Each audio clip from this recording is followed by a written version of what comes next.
couldn't focus long enough. Although I will say what I learned to do, body keeps the score. Yes.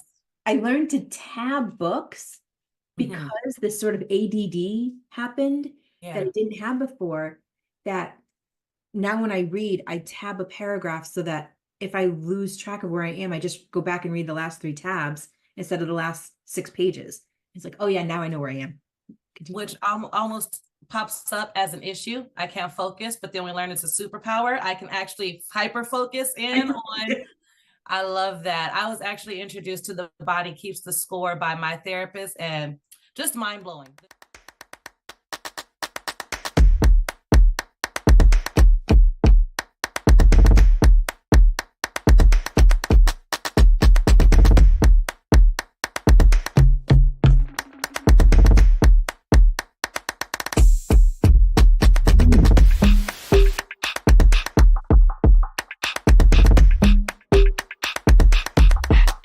My name is Marquetta.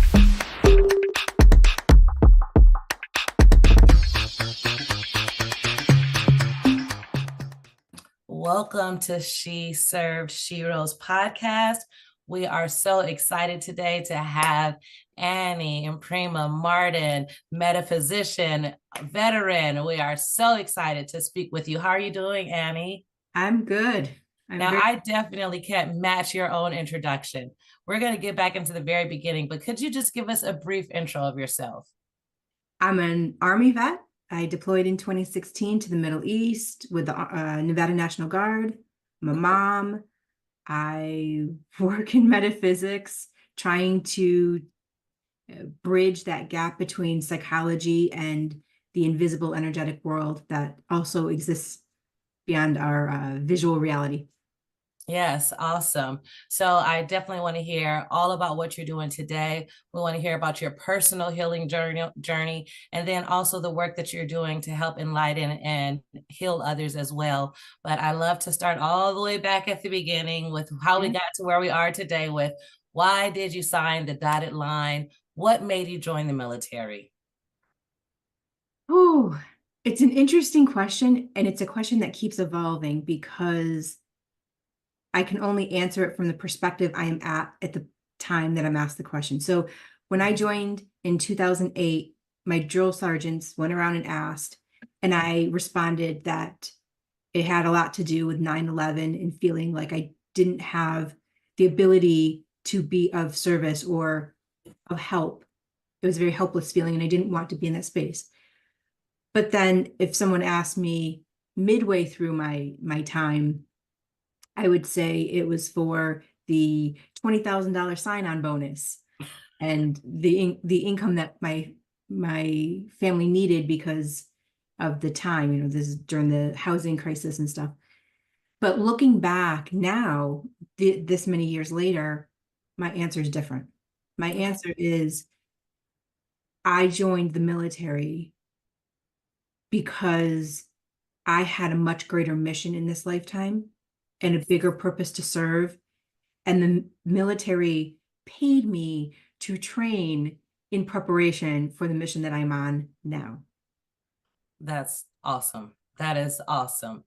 Okay, so let's talk a little bit about your military service and how you started uncovering that purpose and who you are today and that training that started in the military, right? Because training, we think of like when you first say that, someone might think about on the job training, right? Or Yeah. kind of some of the checklists. But I have a feeling you're really talking about, and from reading about you, your real world experiences and the things that actually changed your person, Oh, yes. Oh, right?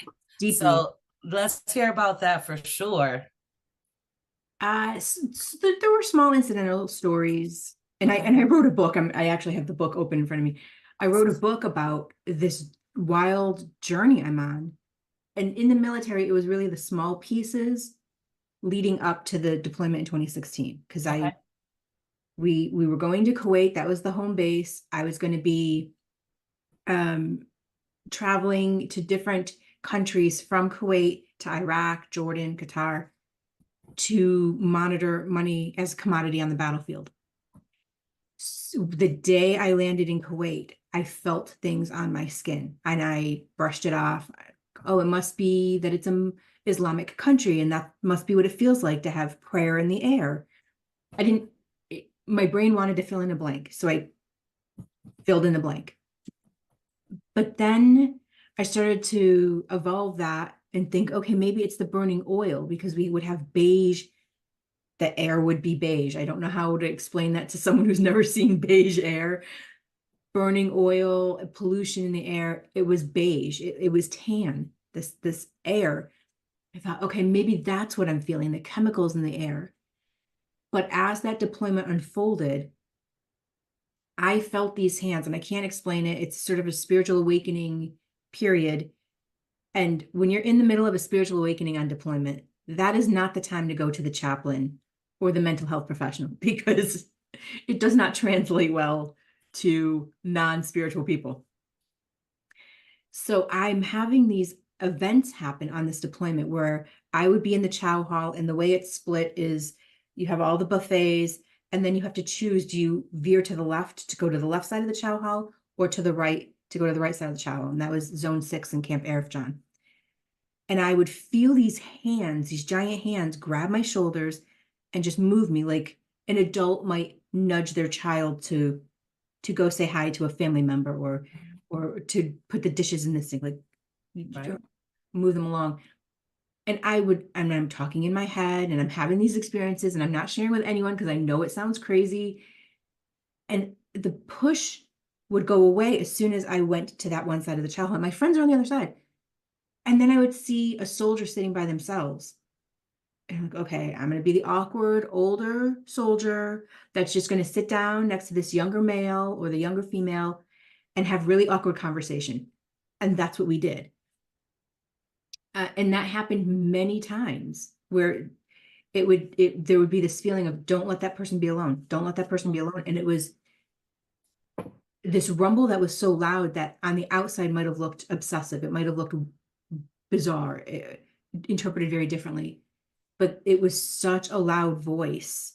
And it wasn't auditory. It wasn't the screaming that someone might hear if they were clairaudient, or we might hear if someone's yelling at us. It was this internal claircognizant knowing that was loud. And it would say, don't leave that person alone. Fast forward, I come back from deployment. My world is just spinning.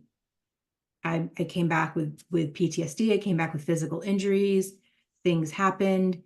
And I am trying to process all of this. And in the midst of trying to digest what happened with our unit and the morale, and on top of that, this stuff happening, I come home to my husband who's just checked out, like completely dissociated, not home at all. And I'm falling. And like, you are supposed to be the one. I anchored my whole time I was in the deployment. And this is where I'm in studying PTSD, is going through these traumatic moments. You anchor like, okay, when I get back, everything will be fine when I get back. But then when you get back and it's not fine, there's this double betrayal smack. And I came back to someone who was like, okay, great. Now you can be my wife again. You can be the mother, get back on the treadmill, start running 7.5 miles an hour in life. And I couldn't. And so all these things came back. So I'm digesting this, but in this digestion, I'm also running into some of these people that I sat next to at the chow hall. In They your mind or like in in now person, in real like, world? Okay. yeah, I'd be down on Fremont Street, I'd be down in Las Vegas, or I'd be down, I'd run into someone in a restaurant locally, because we were from the same unit. So the majority of us lived in Las Vegas. Okay. And I would run into them, and then I would get these great big hugs. And it was that moment, it was in that moment that the dots, we started connecting the dots. Like, that's not a normal hug of, hey, fellow soldier, good to see you again. It was a meaningful hug and a long hug. So I started reviewing some of the things that occurred on the deployment, thinking that I was oblivious to the impact of sitting down and speaking to some of these people. And it didn't happen just once, not twice, not 3 times. And one of them had made a comment about, had I not been that crazy person constantly, that they would not be here today. And that really opened my eyes to some of the things that happened on that deployment. So that's the beginning of the story. Okay, so I just want to go back to two things in the story while we're still at the beginning. One, how long were you in Kuwait? And two, what did your spiritual practice look like before Kuwait? Ooh, we were in theater for 10 months. Okay, so you were gone from your husband and child for almost a year. Yeah, I was gone for almost a year total because we had to do the pre-deployment at Fort Hood, and then you go back to Fort Hood when you're in the National Guard. You go back to Fort Hood before you go back to your home station. And my practice wasn't so. It was certainly not this. Right. It was if I had to describe it in size, it would be spiritual, but more of a brush of spiritual, not a spray painter. It was not there. We were not, I was watercoloring. I was not blasting entire facilities with the depth of what I do now. Okay, awesome. And so you were away. How old was your child at the time? 7. 7 years old, and you were gone for almost a year. And Yep. again, so your husband, with the way that he dealt with things, right, it was a complete checkout. You Yep. had your own experiences being, a soldier and all the things that we face in deployment, plus having a spiritual awakening. At the time, you're just following, spirit, basically, and just having conversation, right? You're not really thinking much more of it. It's not like you're like, hey, I'm going to fix your life. That's what I just came over here to do. You're Yep. just being aware, sitting Oblivious. down, oblivious. Hey there, Sheroes. We're cooking up something special for you, just as promised. To all who are attending the Women's Veteran Engage Conference in Las Vegas, get ready for a night of healing and empowerment like no other. Introducing Heal and Flow, a night of movement, an exclusive bonus event sponsored by Veteran Social Club. Join us at the Craft Motions on Friday, April 26th for an exhilarating evening of therapeutic movement. Release stress, build confidence, and connect with fellow veterans in a welcoming and supportive environment. Whether you're new to these activities or a seasoned pro, there's something for everyone at Heal and Flow. Register now for the Women's Veteran Engage Conference and secure your spot at Heal and Flow, a night of movement with She Serves Sheroes, sponsored by Veterans Social Club. And then when you get back home, now you're starting to see these people back in the real world, and they're impacted by the time that you guys had together. Yeah. Okay, so then how did you start doing your own work while, this is while you're still in the Guard, right? So I came back. I had injuries to my knees, ankle, my wrists. Because I was flying in and out of different countries. So when we would go in and out of Iraq, it's full battle rattle, and you get off the plane as fast as you can, and you've got to have your the NBC gear. So you've got a duffel of your own of private stuff, because it may take 5 days to get back to Kuwait. So you have to have enough clothes and hygiene. You have to have enough you have to have your nuclear, biological, chemical bag, the masks and the whole gear. And then I had to have my equipment. So my laptop, all the other stuff. So I was holding a significant amount of weight. And then you got to jump the 18, I say jump out of the C-130, but it's about 18 inches. It's not like we're jumping out from the sky, but when you're jumping with that much gear in your 40s, it hurts. So I injured my knees, and I had rolled my ankle earlier in the deployment. So it was like compounded physical injuries. And then the many layers of what happened on the deployment, I brought home a lot of this stuff. So I came home just falling. The only way I can describe it is I was falling, and there was no one to catch me. There was no one stable to like, oh no, we're going to make sure you don't. No, I collided on the floor, and I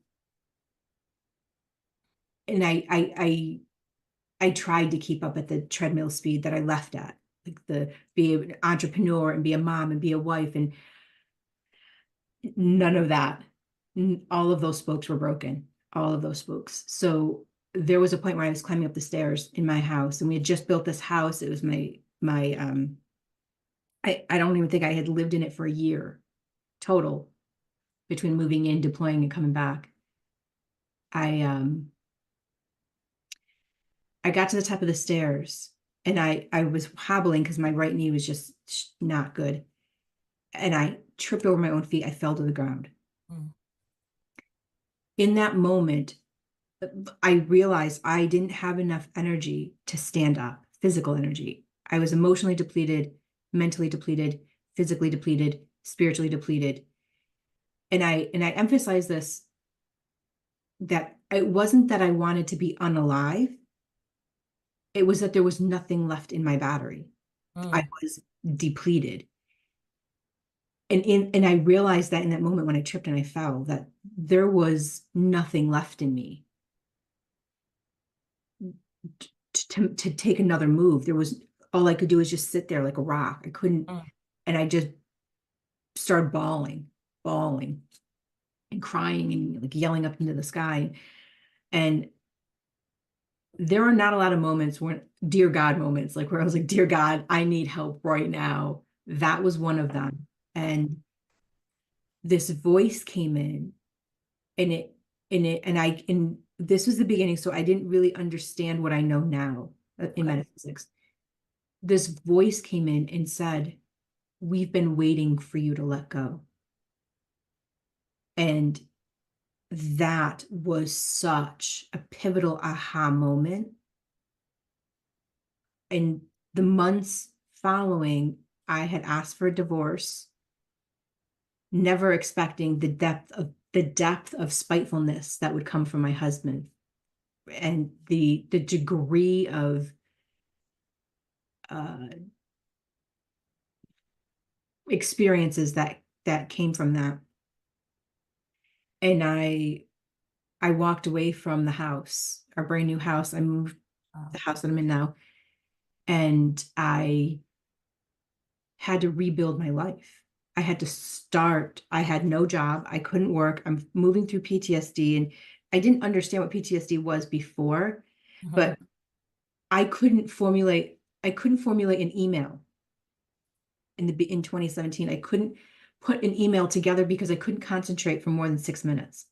It was like, and I was so frustrated and so angry at myself because my expectations were not at this level of helplessness, of just how is it possible that I can't put an email together? And then I would have the spiral internal dialogue of all that comes with not being able to do basic, simple tasks. And you mentioned that you were an entrepreneur beforehand. So what was your business at this time? I was running a veteran career progression company called Veteran Ready. Okay. That would do job fairs and networking events and bringing employers and veterans together in a social environment rather than in that systematic, digitize, upload your resume, it goes through algorithms to get to the HR department who really don't know what the jobs are about. So this was a way and I had been a part of many veteran nonprofit programs supporting in helping veterans connect. So that was Now here you are in a space where you cannot even compose an email. No, I can't compose an email. I can't formulate a thought. My words coming out were scrambled at times. It just wasn't. And then of course I'm judging myself because I had a degree. It wasn't that I was an uneducated. And this is the dialogue in my head. Like you've done advanced education. How stupid is this that you can't write? And then the internal dialogue kicks in, and you're like, and then the judgments of and expectations of where I should be, not understanding how PTSD impacts the brain and the thought process. So when did your service end in retrospect to this time? I got back November of 2016. I exited the military February of 2017. Oh, okay. Mhm. So you didn't even have time to really readjust anything. It was almost like transition after you got it. Yeah. Yeah. So I came home November. Like the next week, I'm in my business suits. I'm back out doing my thing. Everything's fine. Everything's fine. Like everything's fine. It's great. Until February. And it was Got not it. so fine. So, and it just came like a wave, like a tidal wave hit me. I was fine. I was fine until I was not fine. And I fell to my knees. And then in April, I asked for a divorce. Okay. I stayed in the home until May. So Easter weekend, I asked for a divorce. Memorial Day weekend, I move into the house. 4th of July weekend, the divorce papers arrived. So the irony of that. But in this process, I had to figure out how to rebuild my life. It was zero. I had no job. I had a spiteful ex-husband that I'm dealing with now. I've got all this trauma. I've got a spiritual awakening. And it's just like the checklist just kept getting bigger and bigger. And I couldn't formulate an email. There was no. Right. And so I had to figure out how to heal myself. I had to figure out how to rebound and come back to what will never be my old way. It had to be a new normal. There too many variables had changed. And the struggle of motherhood and entrepreneurship and in physical well-being and mental well-being and all of these spokes on my wheel, all of them had broken. And I had to rebuild every one of them with limited resources. So it's like, here are some rocks, here are some sticks, go build a fire. Yes. Yeah. Yeah. Again, so I want to hear more about those rocks and sticks. As women, veterans specifically, the audience that we speak to specifically, that is the common thing that we hear, right? I was fine, I was fine, I was fine, and then I wasn't. And generally we just jump right back into, so then I did all of this and now I'm great. But it's kind of that space in the middle of when we aren't fine, that when we say what the actual work was, what the act was, I found this, and this helped me along here, because that happens. All of the spokes, what you said, all of these spokes fall off, and there's no way of going back. I can't be who I was. That's just not an option. So what is this new normal? Because I haven't experienced it. So how do you make something completely different now normal to you, and go through healing yourself and being a mother? Like, I know it resonates with our entire audience, what you're saying, and I just want to hear more. It's interesting that I didn't know what a Buddhist unilome was. Okay. If you've ever seen it, it's like spirals, and then there's some zigzags, and then it's a straight line. And it's this path to enlightenment in the Buddhist philosophy. But Okay. I very much aligned with it because my life was in such chaos and turmoil. And the only way to get to clarity from chaos is through the messy middle. You have to figure it out. You don't get a refund on life. You gotta figure it out. So no instruction manual, no refund. All you can do is move forward. In this process, because I couldn't do much, I spent a lot of time watching TED Talks. Okay. And spent a lot of time watching like Oprah's TV, her Spiritual Awakening Soul. Yeah. Okay. Soul Sundays, I think. Yeah. Okay. And so I'm watching people like Amy Cuddy talking about her car accident and losing IQ and then understanding body language. And then I'm watching Brené Brown, a lot of Brené Brown about this unraveling of life. And all of these people were put in front of me. TED Talk, there's a TED Talk called What Makes the Good Life. And it's based on the Harvard study of monitoring people, Harvard graduates in the 30s, their families, their children, their grandchildren, and these studies of adult development. And I'm taking this all in because that was the only medicine I had available to me.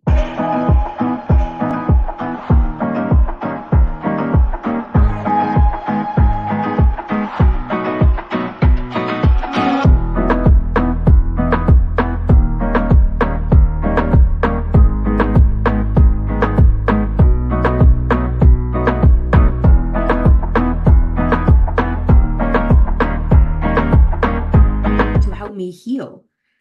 And I would like, just while you're saying that this is only medicine available for you, could you go back to why necessarily the chaplain on base wasn't the best avenue for you? And then two, mental health, why these things weren't, something that could be fixed with mental health versus, the path that you are on and took.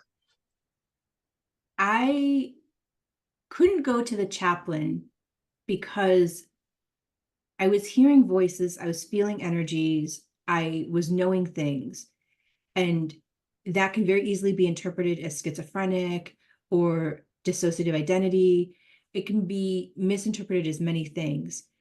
With the chaplain, what I didn't want at the time was a reference to Jesus. Like, well, Jesus, pray to Jesus.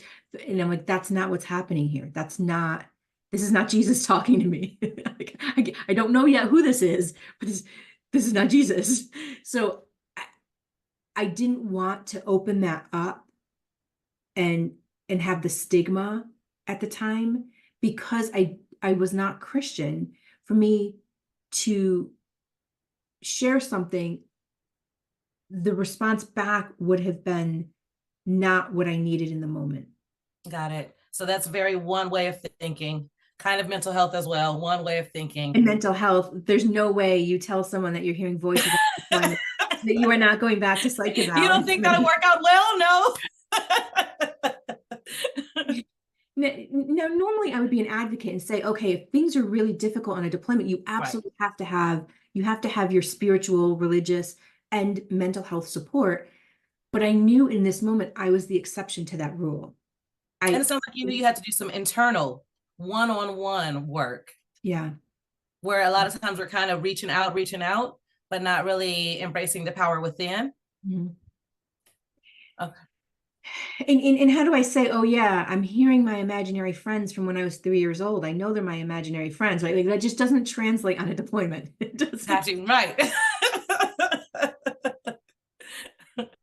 Yes. But so now you're feeding yourself, right? Yes. All of these different talks and all these things.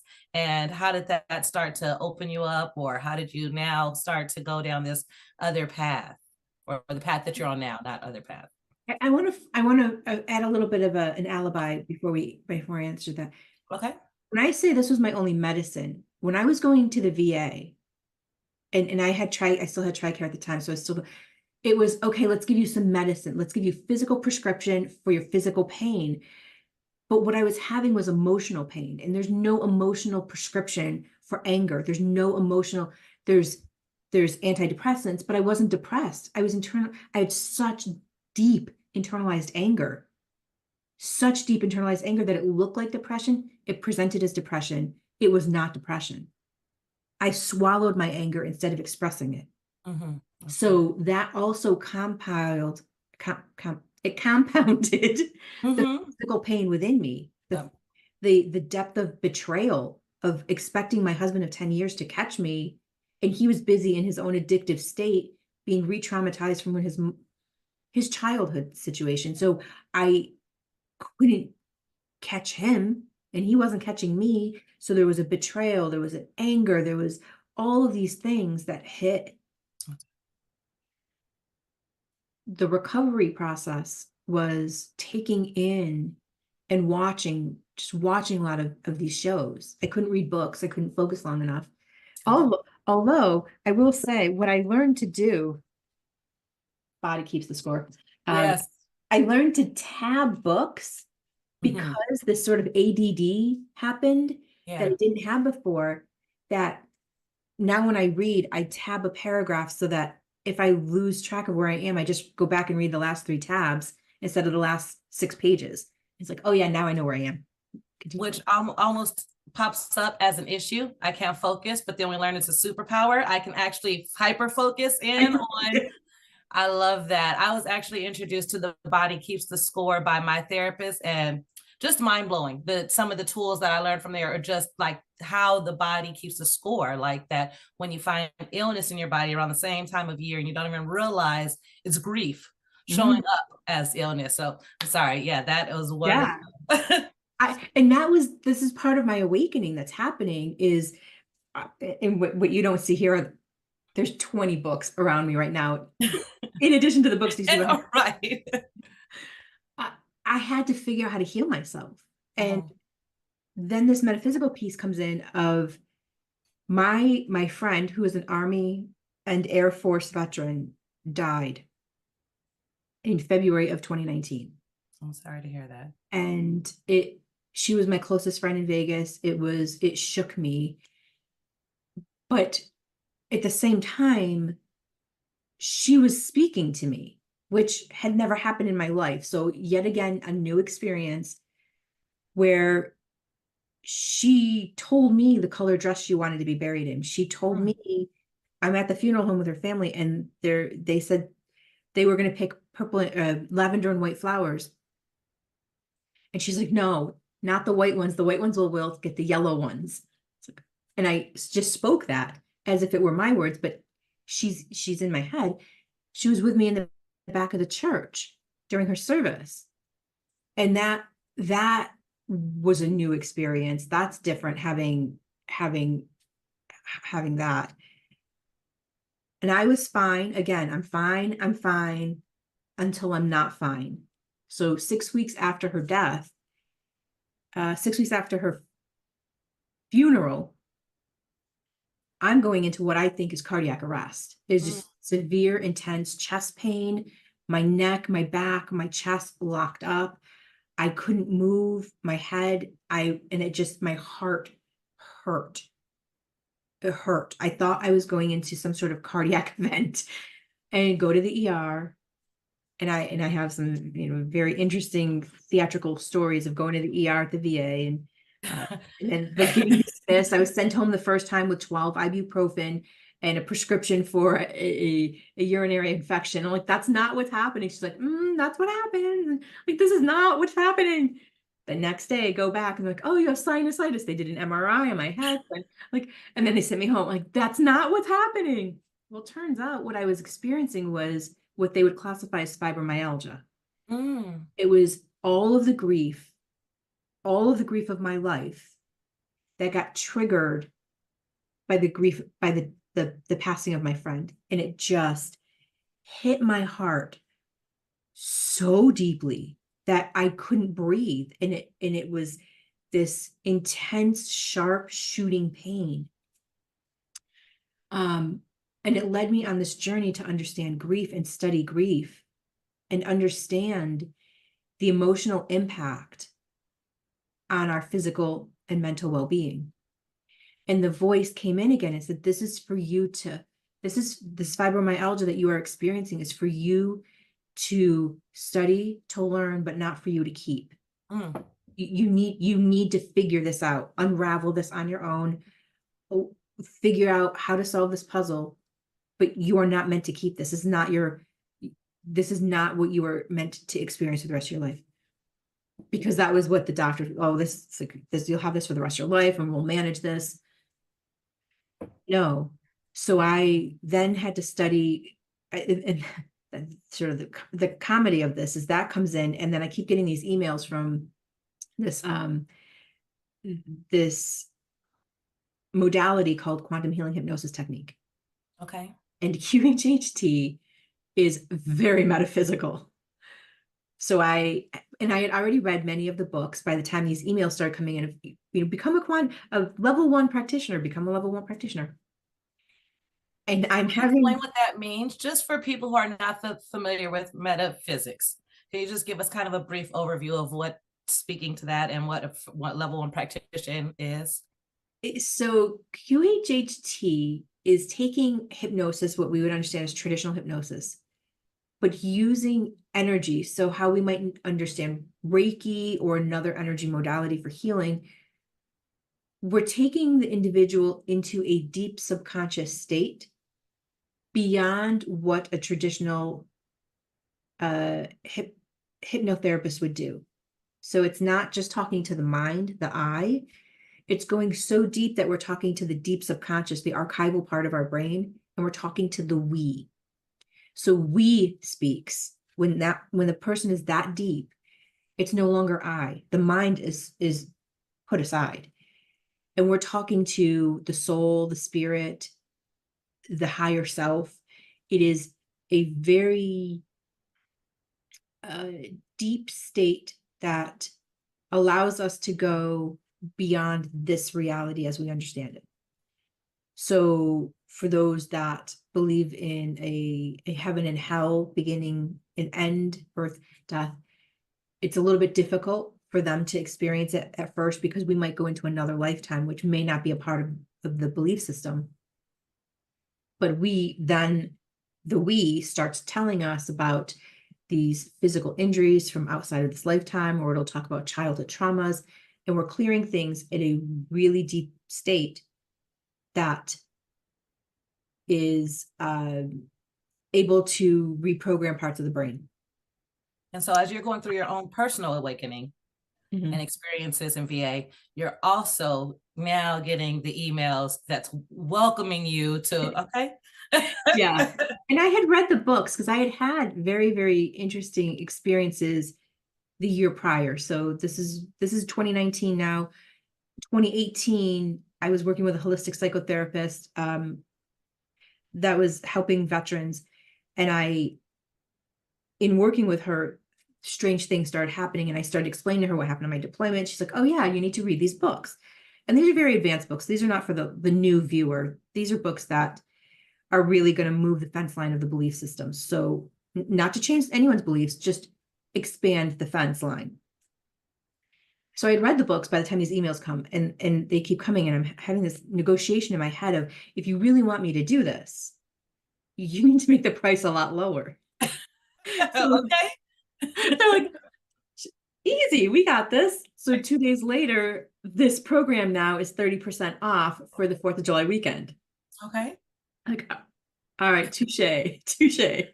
So I start doing the practitioner course, and it starts opening my eyes up to how deep grief can be in the physical body, and how other things, and that was when I really started to understand internalized anger.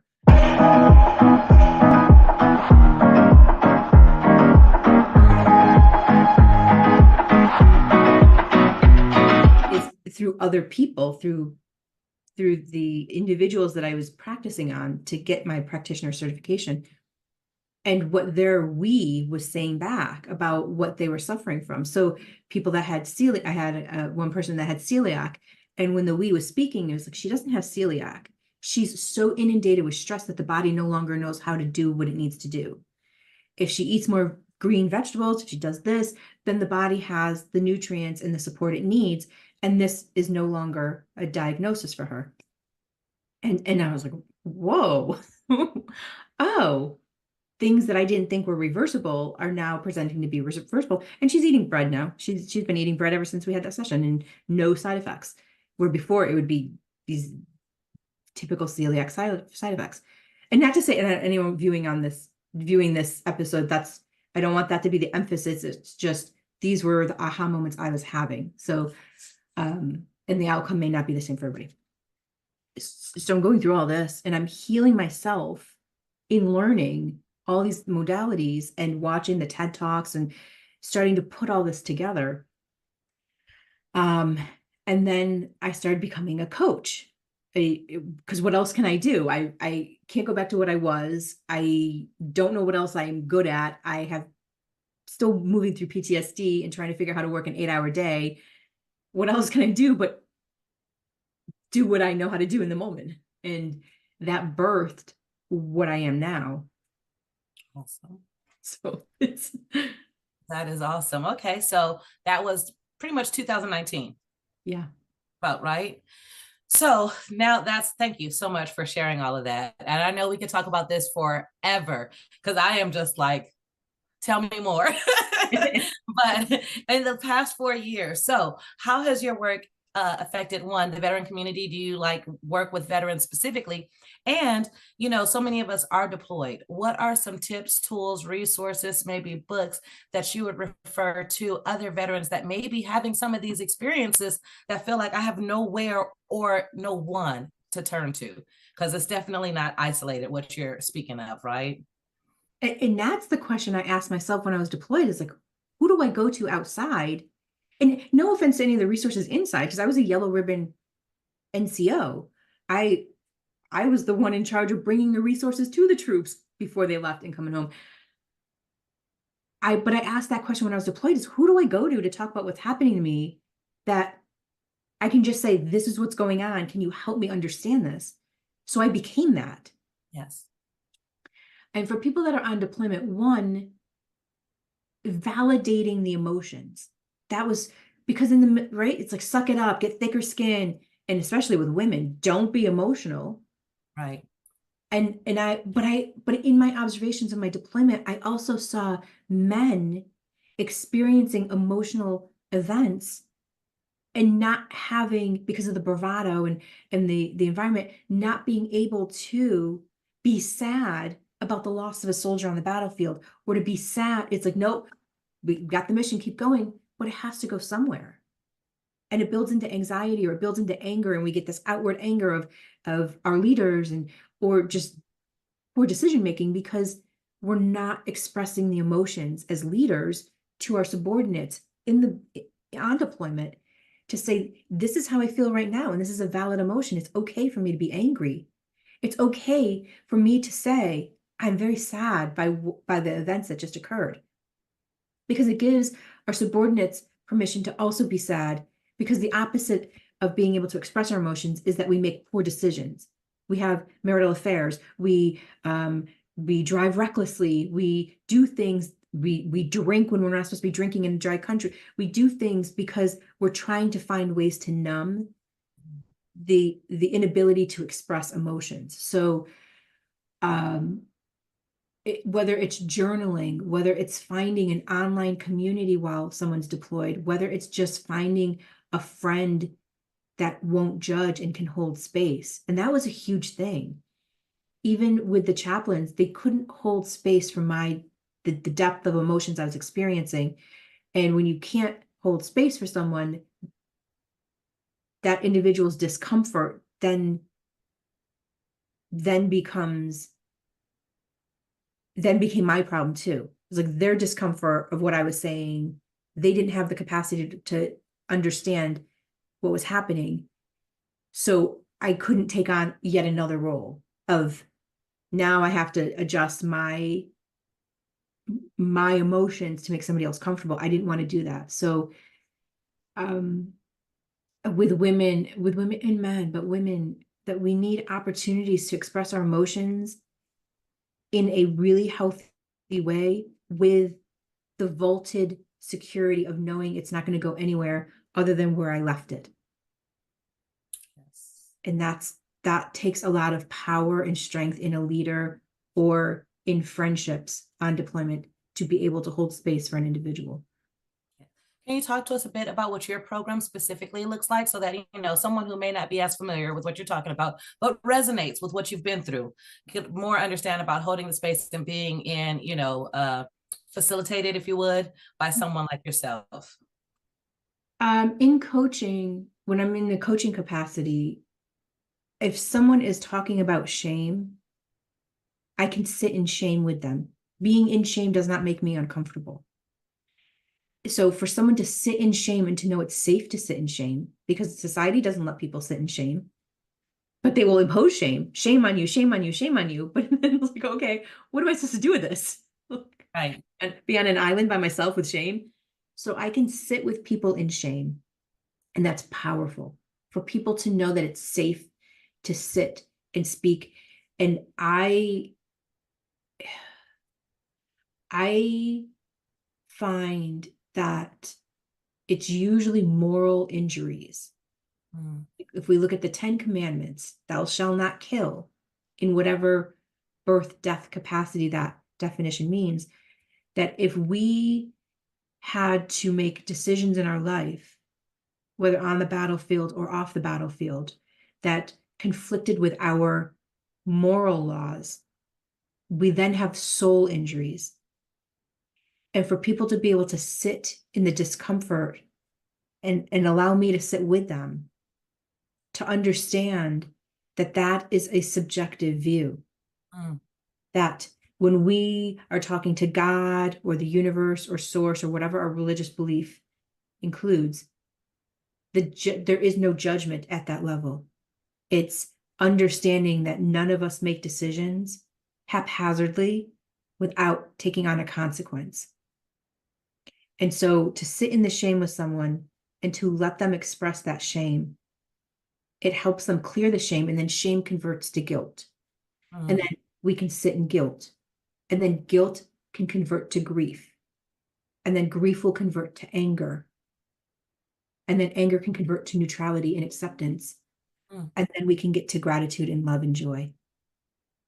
Thank you for that.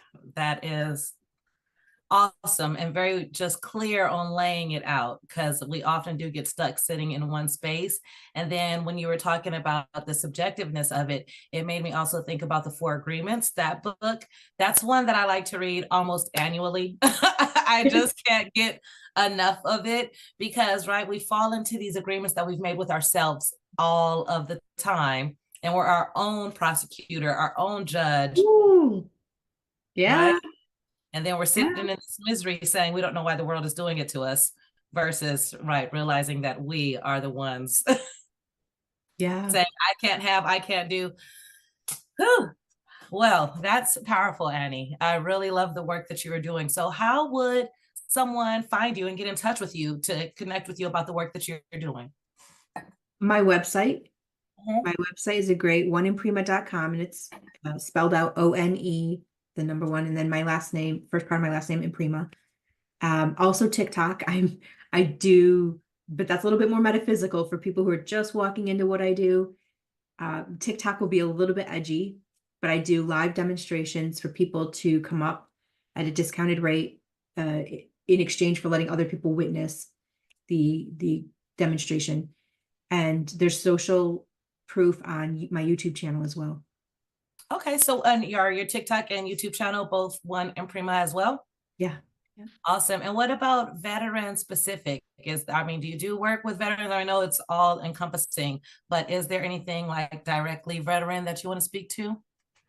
Well, we have the women's conference every year here in Nevada, and I'm one of 5 women on the governor's committee for the Women Veterans Advisory Committee Council. And council, can we edit that part? Sure. So what is the organization? WVAC is the Women Veteran Advisory Committee. Okay. So our goal, and that was set by Governor Sandoval years ago here in Nevada, to find women veterans, create opportunities for community, create opportunities for information and support. So we do the conference every year. And this year, the one is on March 9th, we're talking of, right? March 9th, yeah. Awesome. And I will be there. And so that's the avenue I'm using currently with women veterans. But I would love to be able to do groups specifically to women veterans, and to walk people through how emotions over a long period of time become physical manifestations.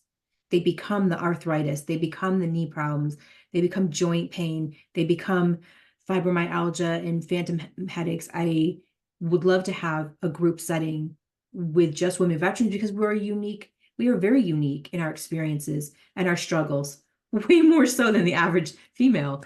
So that's coming in the future.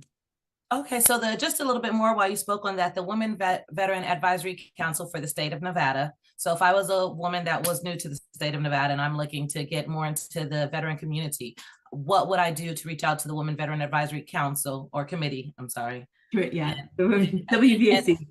Okay. And then how would I get involved? Or what does the WVAC provide? Anyone's welcome to come to our meetings. We do it 4 to 5 times a year, to come in and to share what an organization or an individual is doing. So it's an opportunity for different organizations to highlight what they're doing. There's also the Women Veterans of Nevada, the organization that really is about community, because as women, we lean on tend and befriend as a fight, flight, freeze response. And so, unlike our male counterparts, we want to gather and nurture and bring people together. So it's this hidden value or immeasurable value of coming together, showing up. And showing up has a really strong value for women. Mm-hmm. Having these events where women veterans meet other women veterans has a lot of power and connection, because we are about the nurturing in the family and the tribal or communal connection. Mm-hmm. Awesome. Well, Annie, we want to thank you so much for your time, your knowledge, your resources. I personally, like I said, I was binging your videos on my own as I was trying to get to know you. I think the work that you're doing is absolutely phenomenal. I love that with this platform, we have the opportunity to just bring light to things that may not be as normalized or as central, right? Because it's not cookie cutter. Everyone needs something different. And for that veteran that is specifically saying, I can't talk to mental health, I can't talk to the chaplain, but I know that there is something happening within. Yeah. To just be able to look at someone and say, you know, hold the space for me. Yeah. And help me figure me out. Thank you for the work that you are doing. And we're so honored that you're here at the She Serves Sheroes community. We look forward to getting to know you better and to referring our veteran community to you and just knowing everything that may be on the horizon for you. So thank you again.